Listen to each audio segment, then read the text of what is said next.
what I come to terms with the concept that you are sharing is the step one in the process. Who I am, what can I do, and whom do I know? Whom do I know fairly is okay, can be kind of covered from cognitive memory. What do I know is also okay from functional and educational qualifications. But the question who I am, I don't know how many expert entrepreneurs in your survey were able to answer. And for a practitioner who's going to teach this theory to someone, or an entrepreneur myself, don't I need to go through the whole journey first, and then I come back and ask who I am? Yeah, do not become Siddhartha, right? That's not the point here. So you're absolutely correct. I mean, I get this question a lot. People in Europe also have this issue that they raise. The issue here is not who am I really? That's not what I'm asking you to do. I'm just saying, you know what? I'm kind of short. I'm from India. I like education. I like to have a lot of fun. I'm pulling people's legs all the time. So maybe an overly serious venture is not for me. So this is not at all a very deep question. It is just something. This is why I say all you get is day one, right? Today you get to think who you are, but then you have to pick something. So the idea really is not, it's just that you don't want to end up doing something you absolutely hate, or it goes against your values or something. And it's easier to do things where you are doing things that you prefer to do. But remember, day two, it's going to start changing. So overthinking it in terms of who I am is not the point. But through the process, it's very interesting what happens. Your idea of who you are and who you want to be also changes. That also is an outcome of the process. So on day one, you don't want to overthink any of your bird in hand. It's just something that you perceive. So let me give you also the deeper answer in terms of the research. How did the expert entrepreneurs talk about it?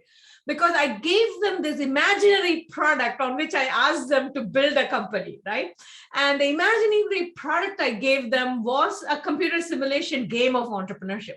So I said, you have created this simulation game of entrepreneurship, and you have to build a venture around it. And then I have a whole series of questions and problem sets. It's a 17-page problem set that I gave to each of these expert entrepreneurs.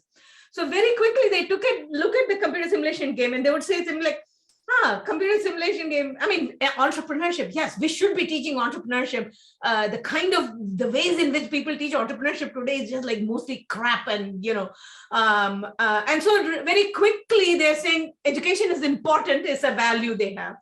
And in some cases, people will say, hey, I think education is important. I like the idea of education. But the fact is, it's a bloody hassle to try to sell anything to these universities and schools. You're dealing with bureaucrats and they have no money. And so I don't want to go into the education business. I would rather do the game business. I kind of know a thing or two about how to sell, B2C. So I'm going to create this into a B2C game. And then, I'll make a bunch of money, and then I will go into the education. Maybe I'll endow a university chair or something. What they're trying to say is they're trying to make just purely based on personal preferences. Education is very important. It's a very important value for me. I want to go for it. Or this is just a game. Another person, I mean, these entrepreneurs ended up building companies in 18 completely different industries, starting with exactly the same imaginary product I gave them. So here's another person saying, you know what, doesn't matter what the product is, doesn't matter what the idea is. I just sell to the Department of Defense, right? That's what I like. That's what I know how to do. So let's see, how can we sell this to the Department of Defense? That's what he did. So there's every kind of approach. It's not overthinking it. It's just very quickly to the surface of who you are. But remember the process model. They also, as they start saying, okay, now I go talk to the general, right? Or the 4-star general he was talking about in the Pentagon. And then very quickly, he talked himself into seeing how important entrepreneurship education is, right? So the idea is that who I am changes through the process. So that's the other reason I tell students, trust the process. Just pick something today. There are no wrong ideas. There are no wrong answers to the who I am question, because all of that is going to change. What you need day one is your commitment to something that you can do based on your bird in hand and based on your affordable loss. That's all. So it's not a very profound exercise. In some cases, it can be profound. There are people who are so passionate about this one thing. It could be, but most people are not passionate in that sense, right? So when I give them only one evening to think about it, I literally do that in my starting new ventures class. You first day of class, I tell them you're going to do it, and I'm going to tell them tomorrow morning you wake up, your first thought is I'm an entrepreneur, right? Because yesterday night you already committed to an idea. So you get one night to do this exercise. So it's a little bit of a long answer, Devan, but I hope it helps, because you can do this. So the way people who are training entrepreneurs and training entrepreneurship educators, the way they do it is actually make them go through this exercise within an hour, for example. And all of a sudden you will see people come up with amazing ideas, because you have taken away the constraint that it has to be brilliant or new. It just has to be doable. You can do it. And also it is something that you sort of want to do. That's all you're really looking for. The problem you will get is people will come with 20 ideas and they'll say, okay, now what do I do? And then we go into crazy quilt and everything else. In fact, on effectuation.org, we have an exercise of venture ideas where we ask students to literally pick any random news from a news feed. And based on that, they have to come up with an idea that they can do starting today and that they sort of want to do as well. It's not that you really, really want to do. Sort of, you don't hate doing it. That's all you need. And that also, in 90 minutes, you can get people to come up with amazing ideas. So we have that whole venture ideas exercise that's available on effectuation.org with a teaching note on how to teach that. I've also done it where I tell people, okay, pick up your trash can, pick out something from it. You got to make a venture from that now. And the interesting thing is not only will people come up with it, but I'm not talking about only ideas, right? You are now committed to build that over the next 3 weeks. So it's not a small, it has to be a commitment. Otherwise, it just becomes like an idea generation exercise and people just, come up with 1,000 ideas. None of them are very good. But if you get them to commit, so it's a little bit tricky, but it's really not, it is not the Siddhartha exercise, which is another wonderful exercise we can undertake separately, but that is not what I am talking about here. All right, I see another hand, Shruti. So Sarasvathy, I have a question more from a research perspective. So the earlier session on CREST was on trust. So we had Professor Tarun Khanna from the Harvard Business School talk extensively on trust. So while we see trust as more of a longer term exercise, and at Effectuation you're talking more on where we get started. So how do you see this journey of going from Effectuation to trust building? How is that journey done over a period of time? And to connect what you also talked about earlier on the accelerator, UPECA, for instance. So what is the role of supporting organizations in this journey?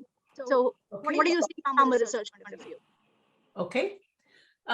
Trust is an extraordinarily important aspect for sure. Not only in established companies, but also in the startup phase, right? Because there are multiple ways, the crazy quilt principle runs on trust, right? How do you get people to commit something real to your venture when you don't even have a product yet or anything? And the question really is it really just trust?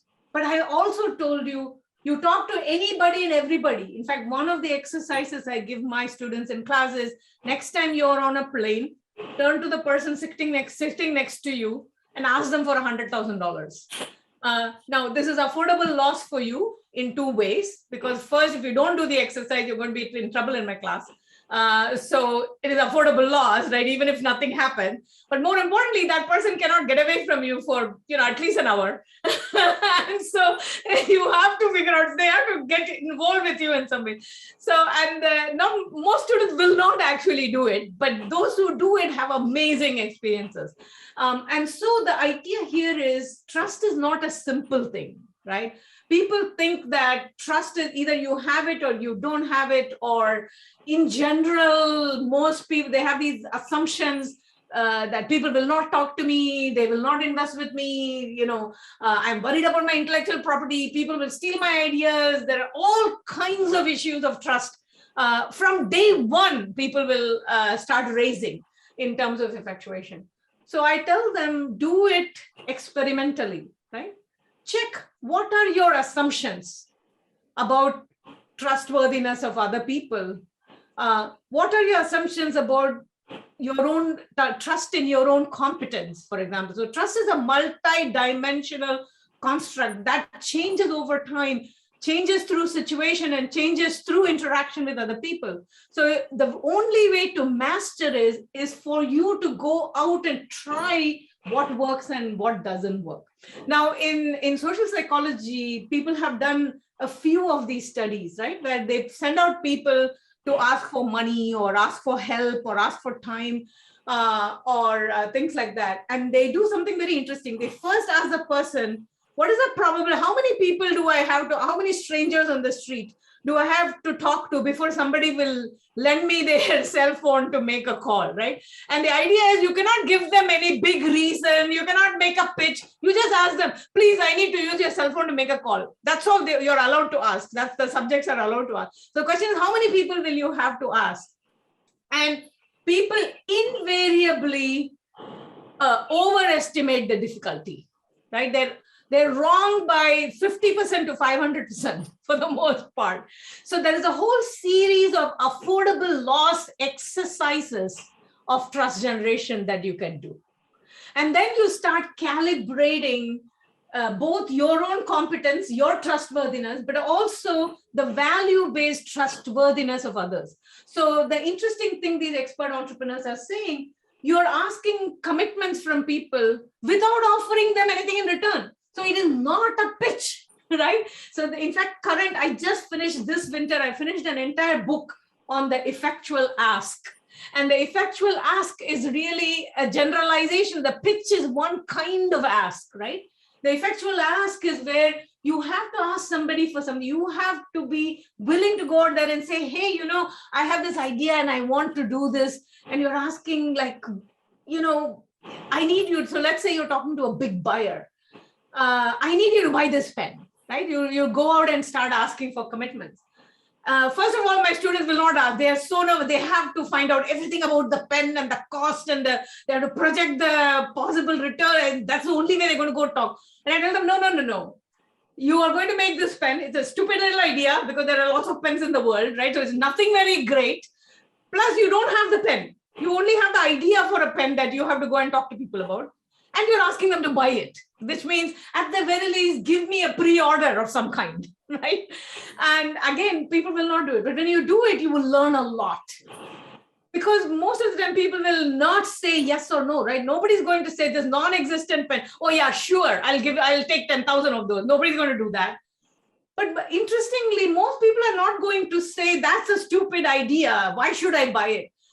Sometimes they will say, why should I buy it? And you can tell them, I have no idea why you should buy it. Why would you want to buy it? Right?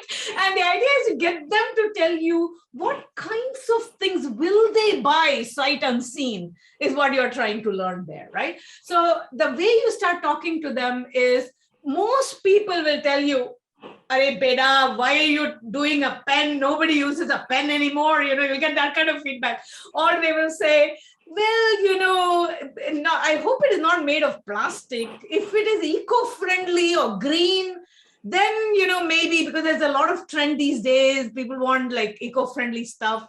Or somebody else will say, nobody uses a pen. But maybe if you put a pedometer in it, everybody is putting pedometers into everything they're wearing.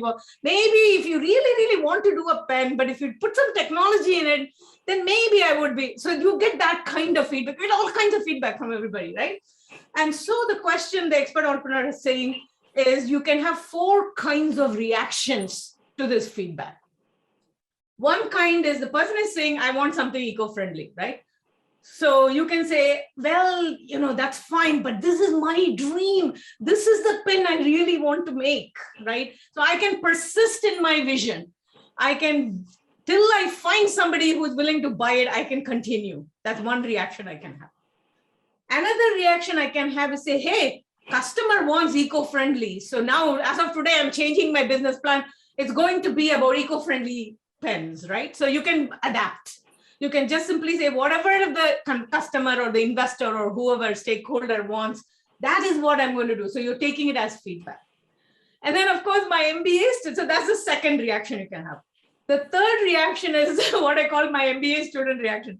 They'll say, oh, somebody said eco-friendly. Somebody said pedometer. A third person said it has to be something with an eraser. My problem is not really a pen. My problem is really, I want to like kind of white out when I write something wrong, when I'm signing a paper. A lawyer told this once. And so the idea, so you get all these 700 different ideas and they write down all of that negative, put everything into spreadsheet. And now they're going to run numbers and they're going to come up with like this ideal product, right? So this is what I call the analysis paralysis reaction to feedback. What would the expert entrepreneur do? Expert entrepreneur is talking to this one person, and that person is saying, if it is eco-friendly, they will immediately say, you know what, I have no idea how to make it eco-friendly. You're saying you're buying a lot of eco-friendly stuff because people want it. Can you introduce me to somebody who can make an eco-friendly pen for me? So the idea is you're getting them to come. Now, all of a sudden, this person who you approached as a customer, you're allowing them to become a supplier. But you will only take the eco-friendly idea seriously if they put some skin in the game. If they introduce you to a manufacturer who can actually put together a prototype of an eco-friendly material made pen for you, then you will go in that direction. Otherwise, you will not do it. So you're not asking only feedback, you're asking for actual skin in the game, commitment. And that is the most important thing. So where is the trust here?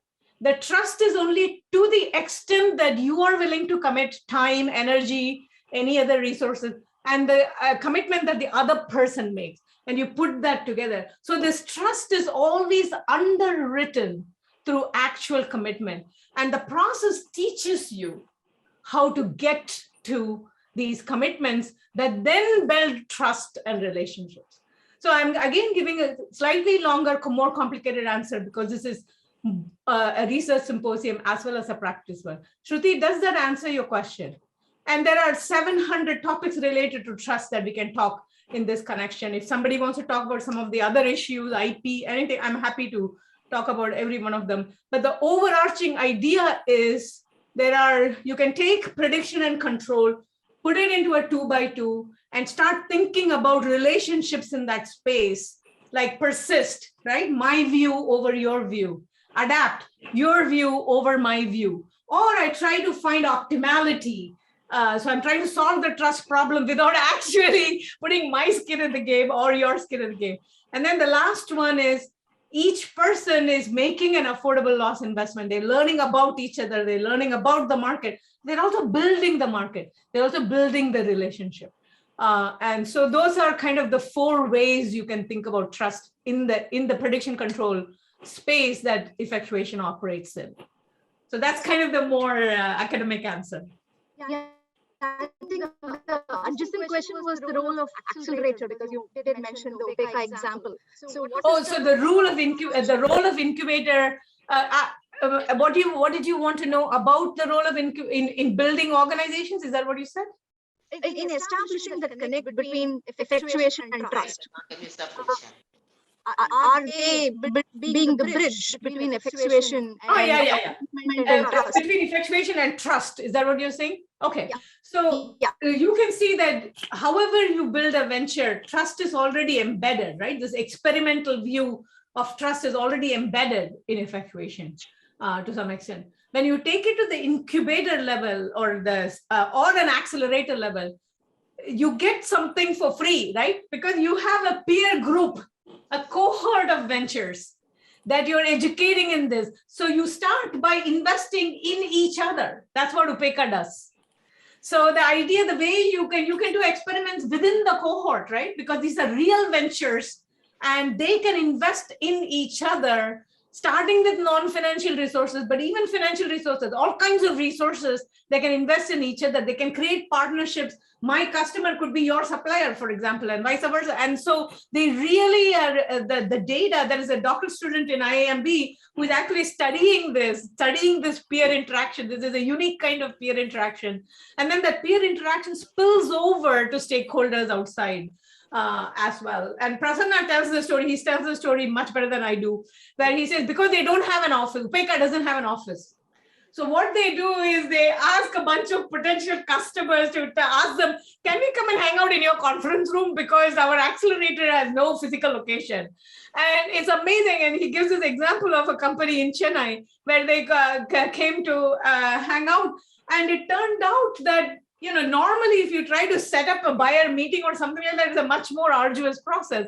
But you just ask them for a conference room and they're like, oh, sure, on Thursday afternoon, nobody is there or whatever they say. And then you show up there and you are running your Upeka program. But, you go out to have a cup of chai and there is your buyer, right? Or somebody high up in the buyer's organization.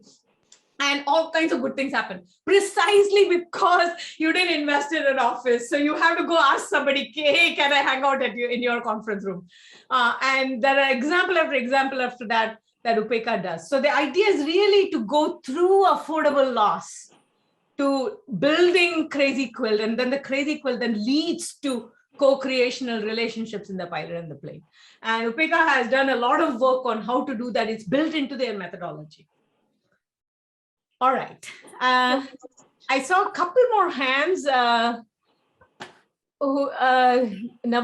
Krishnan, I see your hand. Yeah, good evening, Professor Saras. Thanks for that interesting talk on effectuation. What I wanted to know is effectuation the only way which will ensure survival of an entrepreneurial venture when compared with causation? Can I take that message from the lecture that you had given? Absolutely not. Right? That doesn't make any sense. There are all kinds of idiots making very successful companies just because they got luck was on their side. So you can never say this is the only way. But remember, most importantly, I talked to you about the performance implications. What are the performance implications? There is no guarantee that you're going to survive or that you as an entrepreneur will live to fight multiple battles. But this is one where failure can happen very early. In fact, when you talk to the expert entrepreneurs, they will say, first of all, stop thinking in terms of success versus failure, because that doesn't work at all. It's not a 0-1 variable. So they interact all the time. So you have to think in plural, successes and failures, and they happen all the time on a daily basis. And so here is their, what I call like a television soundbite version of what they say, which is there will always be failures. So keep them small, kill them young, don't fail alone. That's the key to survival, right? It's not failing. It's about, you have to learn how to keep failure small. That's kind of the affordable loss principles. And you have to let it happen early because you're not going to move forward until you get commitments from other people, right? So very early on, you will know that several of your ideas nobody will commit to. So keep them young and then don't fail alone. The whole idea, the most important lesson from Effectuation is you do not do it alone. No great company is ever built by a single individual. So get away the loner, heroic model of entrepreneurship with mostly it is nonsense. Every once in a while, is there one person who does it? Yeah, sure. But even there, when you go into the story, if you look at the 0 to 60 miles per hour story, you will find other people involved. And so that's really the lesson here. It's really not about this is the only way to survive. This is the only way where you can build a venture without having to predict the future. That I am happy to say. Because Effectuation does not depend on predictions. That I can say with great confidence. And so it is not a predictive way of building a venture, but it's the way that all of us can actually build ventures, even if we don't have a brilliant idea, even if we don't have all the resources, even if we don't have all the correct people on board, we can still build the venture. So it makes it easier to build ventures, but there is no guarantee of success here. But if success happens, you're likely to get something new. If failure happens, you will lose no more than you can afford to. That's the only thing you can say. You cannot say this is the only way to build a successful company. There are 1,000 ways to build a successful company. All right.